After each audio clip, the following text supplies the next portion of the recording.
actu décalé de ce jour, donc qui s'intéresse à la fréquentation de certains marchés en temps de pluie, un casse-tête pour les populations. Et puis, pour mieux comprendre le sujet, nous vous installons avec ce reportage réalisé par Carnot François Rumbere-Rintor dans le marché de Golo-Djibé. Nous sommes dans la commune d'Abomey-Calavi. Suivez. Des marchandises installées dans la boue, des étalages imbibés, le déplacement quasi impossible dans le marché de Golo-Djibé, ceci après les premières pluies de cette nouvelle saison pluvieuse. Outre l'état d'insalubrité dans lequel végète le marché, s'ajoutent désormais les intempéries dues à la pluie.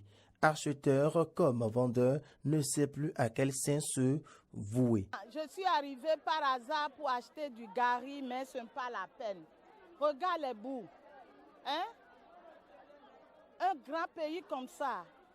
Un grand pays, le Bénin, on dit, hein? Franchement, c'est décourageant. Hein? C'est décourageant. Regarde mon pied. Regarde mon pied. Hein? Et tout le marché est bout. Comment on peut acheter, comment on peut vendre? Comment on peut vendre, comment on peut acheter? Pour moi, c'est pour la première fois que je suis arrivée dans le marché. Et maintenant, je dis dorénavant, je ne vais plus arriver dans le marché. Et toutes les choses sont chères. Et nous sommes chez nous. Hein? Il y a beaucoup de sociétés qui sont venues à Golo-Djibé actuellement. Et notre marché est très très sale. Moi, je fréquente d'autres marchés qui sont au village, tels que le marché de Glazoué. C'est bien installé, propre. Si je quitte ici, j'achète les produits, igname, haricots, arachides au marché Glazoué. C'est propre plus que notre marché Glo. Or, le nom Golo-Djibé, c'est déjà un nom marqué au Bénin. Donc, il faut nous aider à installer notre marché aussi. Même les hangars qu'on a construits, c'est par rapport aux autres hangars d'autres marchés là. Le marché Golo-Djibé là, ce n'est pas encore ça. Pendant longtemps, ils ont espéré en vain de voir poser des pavés dans le marché. Et notre passage a été encore une occasion pour eux de s'exprimer. Je m'adresse surtout au président de dire au ministre des Environnements qu'il n'a qu'à voir les bonnes dames souffrent. Les bonnes dames souffrent. Ils souffrent, franchement. Mais il n'a qu'à retourner voir le marché Golo-Djibé, tel que la société qu'il a ouverte à Golo-Djibé.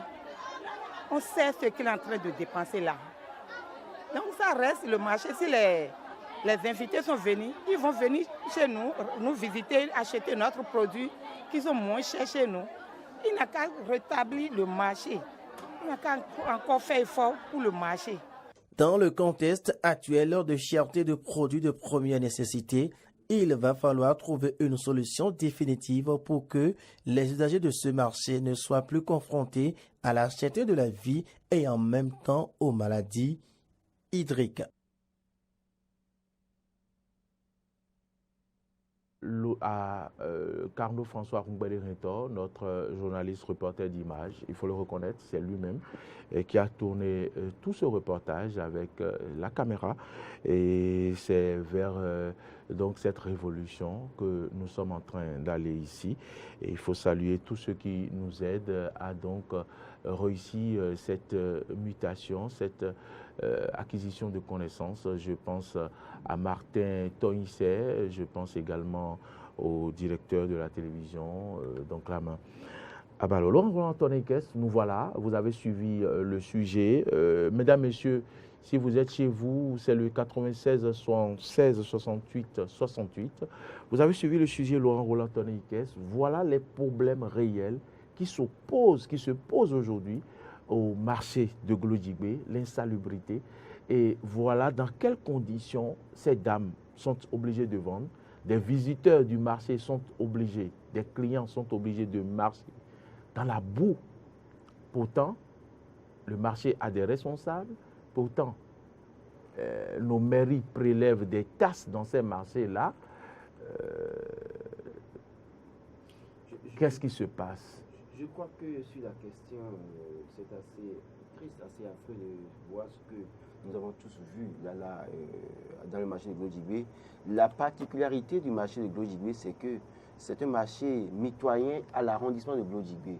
Donc le chef d'arrondissement de Glodjibé est juste à côté, en tout cas l'arrondissement est juste à côté du marché. Et donc le chef d'arrondissement ne nous dira pas qu'il n'est pas pour autant informé, parce que tous les jours que Dieu fait, il passe devant le marché pour aller au bureau. Et donc, dans une certaine mesure, il est informé. Mais je sais qu'une chose, c'est que les dames payent des tasses, des tickets. Les tickets vont dans la caisse de la mairie. Et le marché a une responsable. Donc, il y a toute une chaîne qui travaille dans le marché. Que font-ils des tasses qui sont prélevées dans le marché? Première question. Sont-ils fiers de voir les dames travailler vendre dans de telles conditions en recevant des tasses? Dans ce marché, j'étais allé faire un reportage, notamment avec la bac à ordures. Et là, les ordures sont là jusqu'au jour du marché. Ça pue. Les femmes supportent les mauvaises odeurs. Et c'est peut-être après, quand les gens, ça leur passe par la tête, ils viennent chercher les ordures. C'est dans ce marché que je suis allé faire un reportage, moi, là, où une dame a installé sa marchandise sous le transformateur de la SPDC. Oui, je me rappelle de ce reportage. Ça veut dire quoi? Et c'est à côté de l'arrondissement de Glodjibé. Et donc, je me pose la question de savoir, nos autorités sont-ils conscients véritablement, sont-elles conscientes véritablement des problèmes que vivent les populations? Est-ce que les chefs d'arrondissement, est-ce que ça lui arrive? Parce que l'autorité, c'est ça aussi. À des moments donnés, quand vous venez, c'est que vous prenez la responsabilité d'aller sur le terrain pour rencontrer les populations, vous enquérir des difficultés qui sont les leurs, bien évidemment. Alors, si le marché était loin, je pourrais peut-être à la limite dédouaner un peu le chef d'arrondissement. Mais l'arrondissement est juste à côté du marché. C'est-à-dire que, pour ne pas dire que le marché, l'arrondissement est au cœur du marché. Parce que quand vous passez derrière l'arrondissement, il y a encore le marché, bien évidemment. Donc, pour ne pas dire. Et à côté encore, il y a la police, le commissariat d'arrondissement de Glodjibé. Donc, regardez toutes ces chaînes-là. Et regardez les conditions dans lesquelles les femmes opèrent. C'est triste, ce n'est pas bien. Et c'est pourquoi je crois quelque part, parfois, il faut être d'accord avec Patrice Talon, qui pense qu'il faut réformer le marché et décharger les gens et confier la gestion à une agence créée par l'État. Parce que si vous avez la responsabilité de gérer un marché et de bien gérer le marché, et que vous prenez les tasses et qu'en retour, vous ne pouvez pas faire le minimum pour les personnes, autant mieux qu'on vous décharge et qu'on confie ça à une agence qui va gérer. Et c'est là que vous perdez votre gagne-pain à la limite. Parce que tous ceux qui interviennent dans le marché ont certainement leur avantage. Mais quand vous prélevez des tasses, vous pouvez donner des tickets aux dames, vous prenez de l'argent. Et que la dame ne peut pas vendre dans de bonnes conditions. C'est un problème. Donc, je crois que... Et ce n'est pas que le marché de Glodjibé, attention. Allez même à Kassato, par exemple. C'est pour ça que nous ouvrons la ligne aux téléspectateurs. Vous pouvez nous appeler au 96 76 68 68 pour nous parler de ce que vous vivez en ce qui concerne les marchés autour de vous. Il y a un marché qui a été construit à Yiné, non loin du CEJ à Kassato, quelque part là, qui est inexploité, inauguré depuis des mois, mais les gens continuent de vendre au niveau du marché à Kassato, au bord de la voie là, dans un état pas possible, quand il pleut, difficile de circuler là. Et ces problèmes ne sont pas réglés. Le problème de la mairie, à la limite, c'est de prendre les tasses. Mais prenez les tasses, mais arrangez la situation pour les dames, quand ne serait-ce que ça. Donc je crois que c'est un problème. Que ce soit le maire, le conseil communal, le chef d'arrondissement, qui est l'autorité locale, les responsables des marchés, je crois qu'ils sont tous autant concernés par la question. Et il ferait mieux de descendre, en tout cas en toute urgence dans ces marchés-là, et d'arranger. Pour voir comment améliorer les conditions. Ce sont des humains qui sont dans ces marchés quand même. Ce que Carnot a montré là, c'est minime. Hein? Non, attention, peut-être que si Carnot avait cherché à voir, aller derrière, mieux voir, vous allez comprendre. Il y a des tas d'ordures dans le marché, au cœur du marché. On a un téléspectateur en ligne. Et ça pourrit, ça pue. Bonjour, téléspectateur en ligne, bonjour. Bonjour. Ah, monsieur Michel. Monsieur, Oui, depuis le COSA. Voilà, je vous remercie beaucoup. Comment ça va là-bas? Ça va très bien, le quota. C'est ça. Et chez vous? Ça va bien, ça peut va aller. bien. D'abord. Qu'avez-vous... Vous avez fait? Oui, il est là. Il est là. Ton Ikes est là. Dites-nous, qu'est-ce que vous vivez par rapport au marché? Qu'est-ce que vous avez à dire sur le sujet d'aujourd'hui? Voilà. Le marché de l'Okota aussi, c'est comme ça. Le marché de l'Okota aussi, c'est comme ça. Si tu peux passer dedans. Si tu peux passer dedans. Le marché de l'Okota. Donc, je dis que c'est vrai. Ça va vous dire que c'est très très bon. Donc, on a bien voir les mains, les pierres. Il a bien voir les marchés. Jusqu'à présent dans le corps. Merci. Merci, monsieur Anissé depuis le COSA. Monsieur, merci de nous avoir appelés. Bon, vous l'entendez, qu'est-ce? Il y a le marché de Zinvier, par exemple. Il y a le marché de Togba, par exemple. Le marché de Togba. Voilà un autre phénomène marché de Togba qui se produit dans ce marché-là. Ce qui est même triste, le marché de Togba, vous voulez aller dans le marché, vous venez devant l'arrondissement, puisque le marché se trouve en face de l'arrondissement. Vous voulez traverser le marché pour aller à Ouiga. Attention. Il y a le flacto.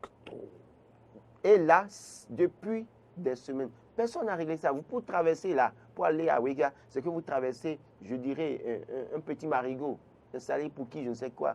Je ne sais pas qui veut faire de la pisciculture là, mais c'est là depuis. Donc, je crois que ça pose un problème. Et c'est en face de l'arrondissement de Touba. Et c'est pourquoi je me pose la question de savoir, ces autorités sont élues pourquoi? Et c'est pourquoi je dis, les gens se font élire pour se servir, pas pour servir le peuple à la limite. Qu'il souffre que je le dise de cette manière. Parce qu'on ne peut pas avoir un marché en face d'un arrondissement qui a des problèmes, qui ne sont pas réglés. Et je parie que le CA prend par là parfois pour aller voir peut-être un ami ou je ne sais qui dans la zone. Mais traverse ça, il n'a pas idée de ce que. Il faut arranger ça. Ils attendent l'État central. Mais l'État central et les taxes que les femmes payent là, vous faites quoi avec ça? Parce que si vous prenez les taxes tous les jours du marché, c'est-à-dire que vous devez pouvoir réserver une partie pour l'aménagement du marché. Ce n'est pas les dames qui vont payer les taxes, ils viendront encore aménager le marché. Au finish, là, il vaut mieux les dispenser du paiement des taxes, bien évidemment. Donc, je crois que c'est autant de problèmes qu'il faut régler. Et je crois que le maire de la commune d'Aboukavi est interpellé ce matin. Il ferait mieux de descendre dans ces marchés et de remonter les bretelles à ces chefs d'arrondissement. Même le marché de Tokpa Zungo, bien évidemment. Quand il pleut, est-ce que vous avez été là-bas une fois? Non. Vers l'Ambacadé. Mais entre le marché, la limite du marché et l'entrée de l'Ambacadé, il y a de l'eau stagnante là, qui pue avec un aspect verdâtre. Et pourtant, les touristes prennent par là pour aller à Granvier. C'est autant de mauvaises images. La vitrine de notre pays. Et une dame parlait par exemple de la GDIZ. La GDIZ, c'est des partenaires, c'est des investisseurs étrangers qui sont là-bas. À la limite, parfois, un jour, en rentrant ils peuvent s'arrêter et rentrer dans ce marché. Je vais aller marcher, je vais faire le tour du marché acheter. Vous imaginez quand parmi eux, des gens se permettent de prendre des photos, peut-être pour envoyer à leurs parents. Mais quelle image nous voulons vendre? Nous voulons révéler le Bénin. Mais les autorités locales, apparemment, on a comme l'impression que ne sont pas dans la dynamique du chef de l'État pour l'accompagner à révéler le Bénin. Pour eux, ils veulent éteindre le Bénin, bien évidemment, avec ces images-là. Donc, j'estime qu'il y a un problème à régler. Et il y a un problème à régler, notamment concernant la formation des acteurs politiques. Qu'ils comprennent qu'ils sont là, pas pour se servir, mais pour servir le peuple. Bien évidemment. Donc, en servant le peuple, c'est de faire en sorte que les gens travaillent dans de bonnes conditions. On a parlé des enseignants tout à l'heure. Et c'est pareil pour les femmes. Regardez, comment une personne peut marcher dans la boue toute une journée pour vendre? Des clients qui marchent dans la boue toute une journée avec les maladies. Des maladies. Et après, qui trouveront ces dames, ces dames-là trouveront pour les soigner? Donc, c'est des choses à régler. Je crois que les gens... Il y a un marché qui au moins est mieux. Le marché de Godomé, parce qu'aujourd'hui, il y a les pavés, tout au moins, c'est pas pour autant ça comme ça. Mais je dis, les autres là, finalement, les chefs d'arrondissement sont là pourquoi? Deux voyages de sable suffisent déjà pour régler le problème du marché de Togba, par exemple, à l'entrée du marché de Togba là. 2 voyages de sable suffisent pour fermer ce qu'on a vu là, pour que l'eau puisse circuler. Parce que c'est un trou là. Le marché de Glodjibé dont on parle, par exemple, il faut trouver un moyen. Peut-être mettre des pavés, bien évidemment. ou bien alors mettre des voyages de sable. Les sites de sable lagunaire, que dans la mairie a donné en tout cas les agréments à des investisseurs privés, mais il faut aller les voir. Prenez-nous au moins des sables, le site de dragage comment vous appelez, comment vous appelez la localité là, entre Podi-les-Monts et Agassa-Goudon, bien évidemment. Mais allez voir la chinoise qui exploite le site. Prenez des sables, des voyages de sable, allez remplir au moins le marché pour les femmes. Même si vous ne pouvez pas mettre des pavés, mettez au moins du sable lagunaire pour que les gens puissent marcher dans le sable lagunaire plutôt que de marcher dans la boue. Et pourtant, ce sont leurs parents qui vendent dans ces marchés, ce sont leurs neveux, ce sont leurs nièces, peut-être leurs mères qui sont dans ces marchés-là. J'en connais d'amis. Ils font comme s'ils ne voient rien. Oui. Madame, monsieur, le numéro s'est affiché, 96 76 68 68. Vous pouvez nous appeler pour échanger avec nous sur le sujet. Et Laurent Roland-Tonniquez, il y a une autre situation que je n'arrive pas à comprendre. Les marchés sont là, les femmes laissent les hangars et vendent sur la rue, pratiquement, vendent au bord des voies où elles s'exposent aux accidents. C'est le cas, par exemple, allô? Oui, bonjour. Bonjour, merci de vous présenter. Moi, c'est Tchekounou Rodrigue. Monsieur Rodrigue Tchekounou, vous nous appelez d'où? De Fidjosser. Fidjosser, merci de nous parler de votre préoccupation. Oui, j'ai beaucoup aimé votre débat. Merci, monsieur Rodrigue. Aujourd'hui, nos agents n'ont plus la force d'aider les marchés. Parce que les sommes qu'ils ramassent aujourd'hui, directement, les sommes vont à la mairie, dans la mairie, mais aussi, ils n'ont plus la main aujourd'hui. Autant de talent, ils n'ont plus la main. Soit sincères, ils n'ont plus rien à faire. Ils n'ont plus rien.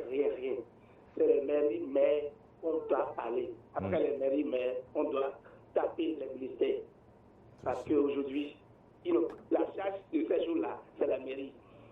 On ne peut pas avoir des marchés, des grands marchés comme ça, et que les gens vont marcher dans les bouts. C'est une honte pour notre pays. C'est vraiment une honte pour nous, il faut qu'on se dise cette vérité. Et nos maires, ils n'ont même pas, ça ne fait même pas honte pour eux. Quand ils vont dans des conseils, ils se vendent, ils se disent qu'ils sont meilleurs. Ils n'arrivent même pas à dire la vérité au niveau d'Ivoire, voilà ce qui se passe dans nos quartiers ou dans les arrondissements. Parce que quand on les fait bien, ils ne disent plus rien. Ils sont bien payés aujourd'hui, ils ne pensent plus à la population. Si un jour il arrive à des marchés, les gens n'arrivent pas à payer les enfants, les tickets qui viennent, les marchés ne paient pas. Vous allez voir la densité, vous allez voir les réactions des gens. C'est parce qu'on les fait 200, 100 francs, et les gens de quartier viennent dans les marchés et ramassent l'argent. C'est une honte, c'est une honte pour moi, c'est une honte. On est au Bénin, on vend notre pays partout. Et les gens vont venir à Gros-Dibé, à côté de vous là. Les gens vont venir à Gros-Dibé, c'est un marché, on construit des grands choses à Gros-Dibé. Et un marché comme ça, c'est une honte. Moi, j'interpelle le maire de Calavi. Je l'interpelle, il peut aller dans la semaine pour voir ce qui se passe là, pour parler avec les dames, c'est une honte. Bientôt, les pluies vont commencer. Bientôt, quelques semaines avant, les pluies vont commencer. Ça va encore plus que ça. Et comme ça, ils vont revenir encore dans le marché pour dire qu'ils vont venir prendre de l'argent chez les dames. C'est une honte pour notre pays. Je vous remercie infiniment. Bonne journée à vous. Bonne journée, monsieur Rodrigue Tchekounou. Merci de nous avoir appelés depuis Fidjosser. Merci pour votre intervention. Laurent Roland-Tonniquez, monsieur Rodrigue a quand même mis le doigt dans la plaie. Non, mais quand il dit que les mairies ont les sous, mais n'ont plus la main pour autant que tout va au niveau du ministère ou je ne sais quoi. Je crois qu'aujourd'hui, c'est au maire de Calavi de monter au créneau, de nous donner sa part dans la question, sur le sujet, de vérité sur le sujet pour dire véritablement que lui, il n'a plus la main. Mais on ne les voit pas sur les sujets sérieux. Non, ils ne peuvent Moi, pas. Je suis le maire, je fais une conférence de presse au cours de cette journée pour dire, voilà, allô? Non, vous savez, le problème que les maires aujourd'hui, je comprends. Hein. Est-ce que vous êtes d'accord avec M. Tchekounou qui disait que tout ce qui se collecte au niveau, par exemple, dans les arrondissements... C'est vers la mairie. C'est pourquoi il dit qu'il y a des tickets qui sont distribués. C'est la mairie qui envoie. Mais quand l'argent vient au niveau de la mairie, qu'est-ce qu'on fait de l'argent?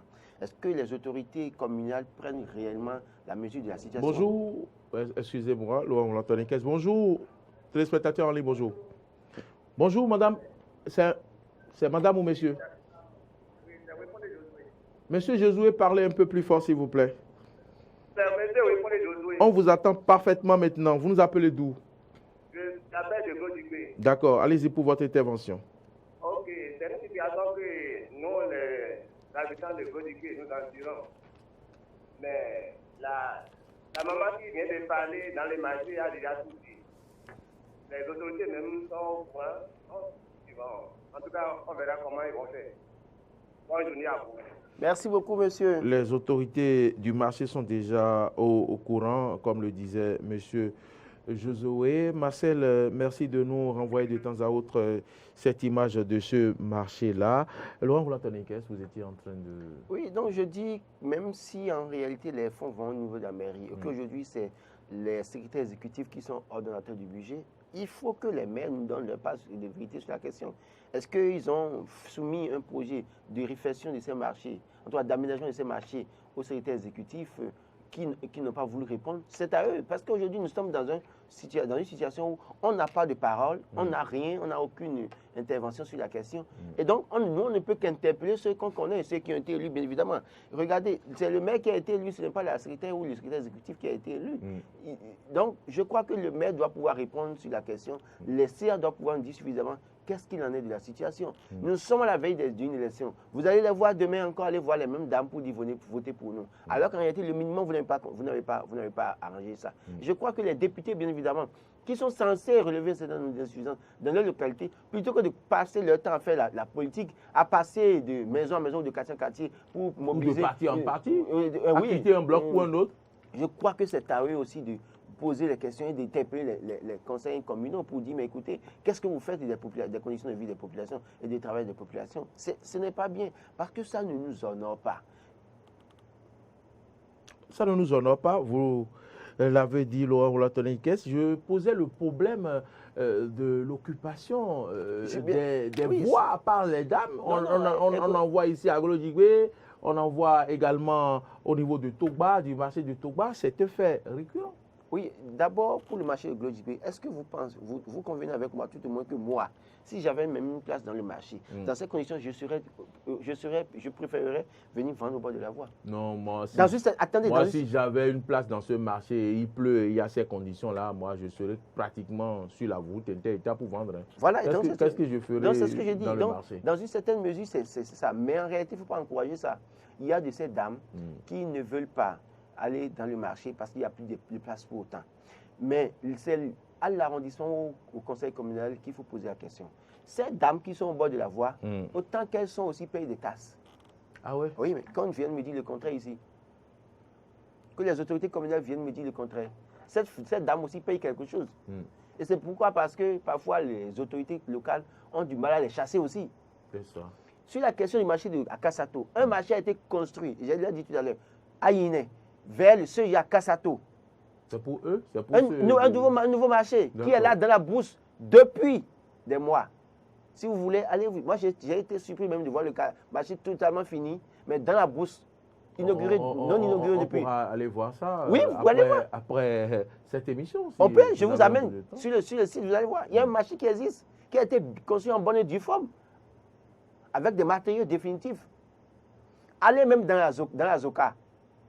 Dans la Zoka, quand vous quittez vous prenez la voie tout droit devant le commissariat central de Clavie, et vous dépassez le seuil Zoka, vous continuez, vous allez devant, comme si vous allez vers FC comme là-bas, vers la pharmacie Zoka d'ailleurs.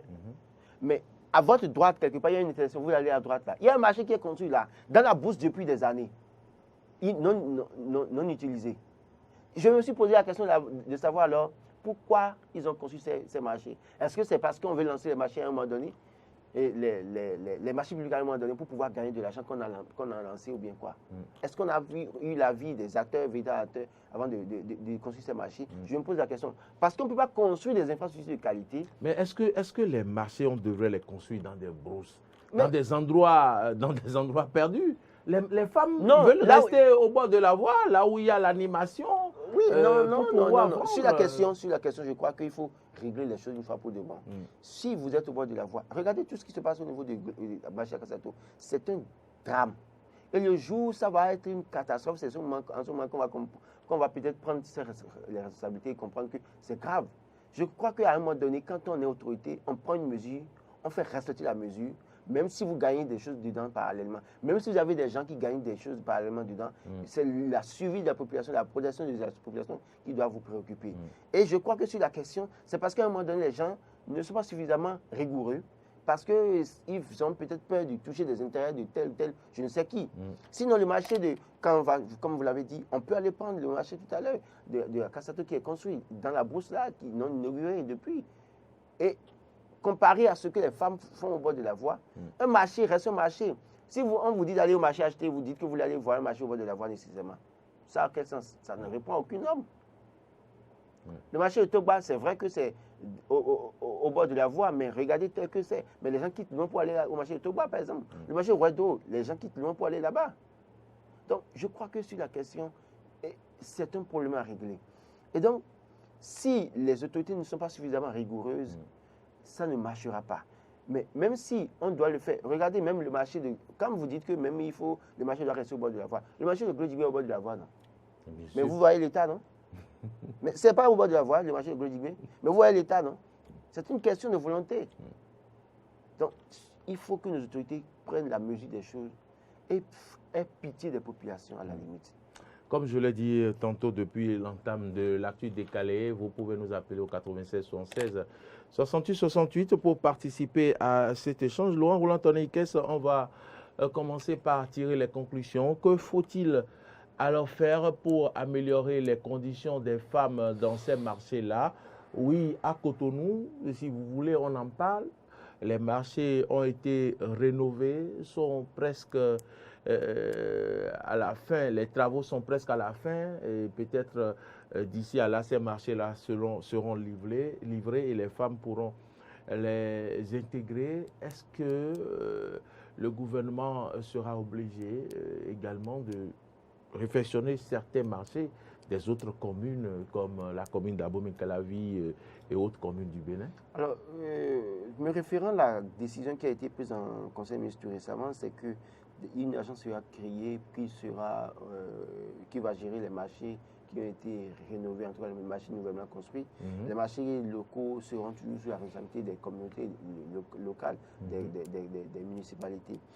Alors, vous savez, et c'est pour ça qu'au-delà de tout, nous ne sommes pas dans la poursuite des opposants qui pensent que tout est noir sous Patrice Talon.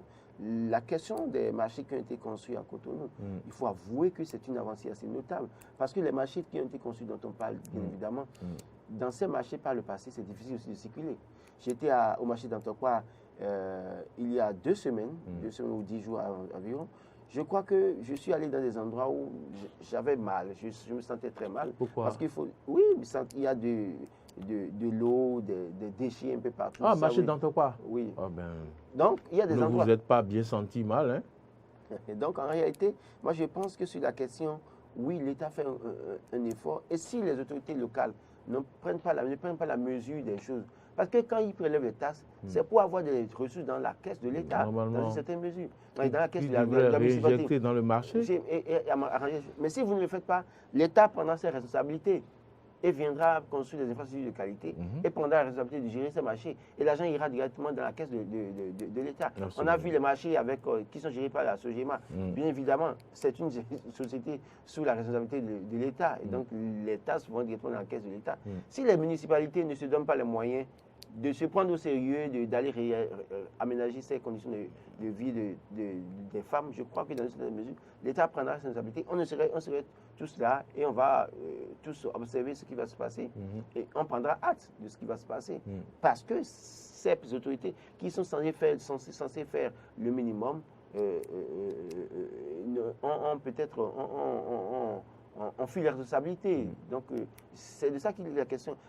En l'état aujourd'hui, il ne suffit pas d'aller faire des meetings pour dire tel rallier, tel camp, Union progressiste ou Belgique républicain, ou BR, ou UDBN, ou PRD, je ne sais quoi. En l'état aujourd'hui, le véritable acteur politique est censé être sur le terrain pour aider à régler les problèmes des communautés. Tout au moins à remonter ces problèmes aux responsables à divers niveaux. Oui, parce que vous voyez, les gens se rencontrent à Godomé ou à Clavé ou à Zinvier ou à Soava, je ne sais quoi, pour dire oui, écoutez, tout va bien et que tel a râlé tel camp, la victoire est assurée pour tel bloc en 2023. Alors qu'en réalité, les femmes, les personnes qui sont censées voter pour vous là, regardez dans quelles conditions, ces personnes-là sont. Mais j'ai été même à Soava il y a quelques jours. Vous savez, moi, il m'arrive parfois de me lever, de me promener et de regarder un peu ce qui se passe et de comparer à ce que font les acteurs politiques, qui en réalité, pour moi, ne sont pas suffisamment conscients de l'enjeu les enjeux pour lesquels ils sont là en réalité.